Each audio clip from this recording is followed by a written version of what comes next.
കടയിലേക്ക് കാർ ഇടിച്ച് കയറ്റി പരാക്രമം കാണിക്കുകയായിരുന്നു. 3 വാഹനങ്ങൾ ഇടിച്ചു തെറിപ്പിച്ചു. ആളുകളുടെ ദേഹത്തേക്കും വണ്ടി ഇടിച്ചു കയറ്റാൻ ശ്രമമുണ്ടായി.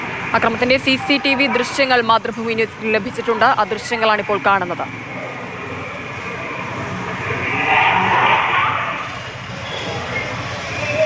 പലതവണ കാർ പിന്നോട്ടെടുത്ത് വീണ്ടും വാഹനങ്ങളിലേക്ക് ഇടിക്കുന്നു. ആളുകൾക്ക് നേരെയും എത്തുന്നു.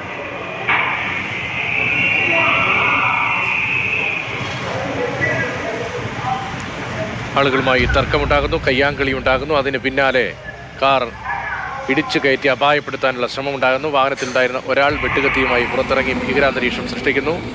നേരത്തെയുണ്ടായ സംഘർഷത്തിന്റെ ദൃശ്യങ്ങൾ ഉൾപ്പെടെ കാണാം. അവിടെ കയ്യാങ്കളി ഉൾപ്പെടെ സംഭവിച്ചു. CK അഭിലാലുണ്ട്. അഭിലാൽ, ഈ സംഭവം ഉച്ചയ്ക്ക് 1 മണിയോടെയാണ്. എത്ര നേരം ഈ സംഘർഷാന്തരീക്ഷം അവിടെ തുറന്നു? മദ്യലഹരി എന്നത് മാത്രമായിരുന്നു കാരണം? എങ്ങനെയാണ് സംഘർഷത്തിലേക്ക് എത്തിയത്? എത്ര അകലെ നിന്നാണ് ഇവരെ പിടികൂടിയത്? പുനലൂർ മൂവാറ്റുപുഴ സംസ്ഥാന പാതയിൽ പത്തനംതിട്ട കൂടൽ പോലീസ് സ്റ്റേഷൻ പരിധിയിൽ കലഞ്ഞൂർ വലിയ പള്ളിക്ക് സമീപം ഉച്ചയ്ക്ക് 12:45-നും 1 മണിക്കും ഇടയിലാണ് ഉണ്ടായത്. CCTV ദൃശ്യങ്ങളുടെ ദൈർഘ്യം തന്നെ ഏറെക്കുറെ 7 മിനിറ്റുണ്ട്. അതിനും മുൻപ് തന്നെ പ്രശ്നങ്ങളുടെ ആരംഭം കുറിച്ചു എന്നുള്ളതാണ് നമുക്ക് ലഭ്യമാകുന്ന വിവരം. ചുരുക്കത്തിൽ ഒരു 10 മിനിറ്റ് സമയത്തോളം ആ മേഖലയിൽ ഭീകരാന്തരീക്ഷം സൃഷ്ടിക്കപ്പെട്ടു എന്നുള്ളതാണ്. മദ്യപിച്ച് ലക്ക് കെട്ട 2 പേർ, കലഞ്ഞൂർ സ്വദേശികളായിട്ടുള്ള ബിനു വർഗീസ്, ജോൺ വർഗീസ് എന്നിവർ, ഇരുവരും കാർ ഓടിച്ച് ഇവിടേക്ക് എത്തുകയായിരുന്നു. അകാരണമായി റോഡിലൂടെ നടന്നുപോയ ആൾക്ക് നേരെ വാഹനം ഇടിപ്പിക്കാനുള്ള ശ്രമമാണ് ഉണ്ടായത്. ആദ്യം റിൻസി യോഹന്നാൻ എന്നുള്ള യുവാവിനെ വാഹനം ഇടിപ്പിക്കാൻ ശ്രമിച്ചു. തൊട്ടരികിൽ കൂടിപ്പോയ വിഷ്ണുവിന് നേരെയാണ് പിന്നീട് കാർ പാഞ്ഞെടുത്തത്. ഇതോടുകൂടി ഒഴിഞ്ഞു മാറിയ വിഷ്ണു കല്ലെടുത്ത് കാറിലേക്ക് എറിയുകയും കാറിൻ്റെ ചില്ല് ഉടയുകയും ചെയ്തു.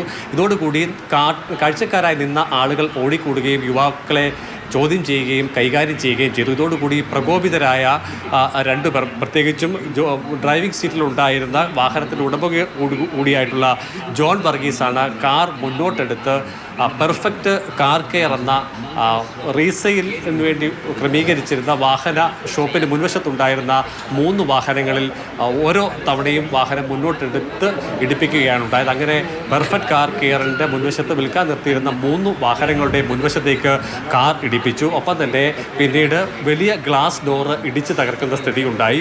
ചുറ്റിനും ആൾ കൂടിയപ്പോൾ അവരെ വിരട്ടി ഓടിക്കുന്നതിൻ്റെ ഭാഗമായി അവർക്ക് മേലെയും കാർ ഓടിച്ചു കയറ്റാൻ ശ്രമമുണ്ടായി. ദൃശ്യങ്ങളിൽ ചുവന്ന മുണ്ടും അതോടൊപ്പം തന്നെ വെള്ളത്തൊപ്പിയും ധരിച്ച ആളാണ് ബിനു വർഗീസ്. ഇയാൾ കയ്യിലൊരു വാക്കത്തി എത്തി ആ മേഖലയിലാകെ ഭീകരാന്തരീക്ഷം സൃഷ്ടിച്ചുകൊണ്ട് യാതൊരു പ്രകോപനവുമില്ലാതെ മദ്യലഹരിയിൽ എത്തിയായിരുന്നു ഈ ഒരു പരാക്രമം ഉണ്ടായത്. പ്രതികളെ 2 പേരെയും പോലീസ് പിടികൂടിയിട്ടുണ്ട്. കൂടുതൽ വിവരങ്ങൾ ഇനി ലഭ്യമാകാനുള്ളത്. എന്തിനായിരുന്നു ഈ ഒരു പരാക്രമം? മദ്യലഹരി എന്നത് മാത്രമാണോ കാരണം എന്നുള്ളതിലാണ്. CK അഭിലാലാണ് വിവരങ്ങൾ പങ്കുവച്ചത്.